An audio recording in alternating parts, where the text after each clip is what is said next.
तो चले एक कहानी से शुरू करते हैं। एक 16 साल की लड़की पूजा, उस पर आरोप लगता है अपनी ही माँ की हत्या का। ये सुनना है कितना मुश्किल है। हाँ, और कानून के हिसाब से उसे 24 घंटे के अंदर किशोर न्याय बोर्ड मतलब जेजेबी के सामने पेश किया जाना था, जो कि नहीं हुआ। बिल्कुल नहीं हुआ। उसे 6 साल के लिए एक वयस्क जेल में डाल दिया गया। 6 साल। और यहीं पे मतलब सिस्टम की सबसे बड़ी नाकामी दिखती है। जिस अपराध के लिए किशोर को ज्यादा से ज्यादा 3 साल की सजा हो सकती है, पूजा ने उससे 2 गुना वक्त जेल में गुजारा। वो भी एक ऐसी जगह जहां उसे होना ही नहीं चाहिए था।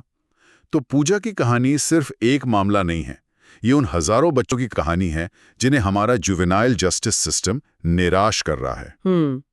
आज हम cracks in the cradle, India's failing juvenile justice system लेख के आधार पर यही समझने की कोशिश कर रहे हैं कि आखिर इस सिस्टम में गड़बड़ कहाँ है। तो शुरू करते हैं जेजेबी से। ये जो किशोर न्याय बोर्ड है, ये असल में है क्या? हाँ, बताइए। देखिए, ये एक 3 लोगों का पैनल है।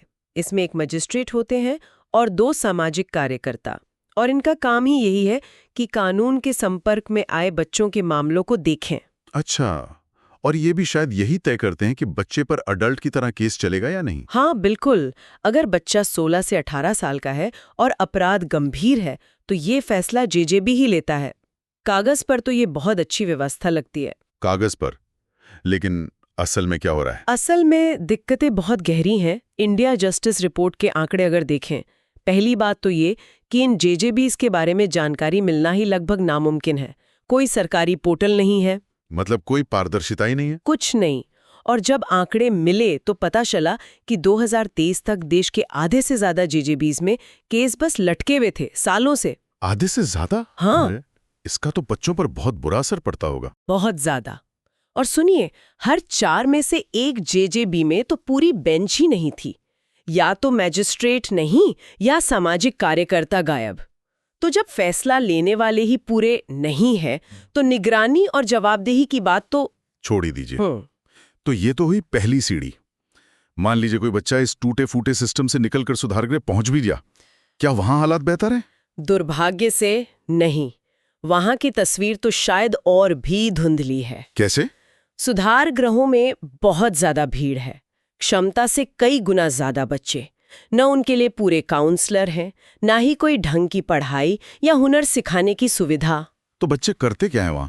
एक एक्सपर्ट है दीक्षा गुजराल, वो कहती हैं कि बच्चे वहां बस खाते हैं, सोते हैं और टीवी देखते हैं, बस। ये तो सुधार नहीं हुआ, ये तो बस एक तरह से वक्त की बर्बादी है। और इससे भी बुरा होता है, दिल्ली जैसे शहरों में बाहर का गैंग कल्चर, ड्रग्स, ये सब कुछ दीवारों के अंदर आ चुका है।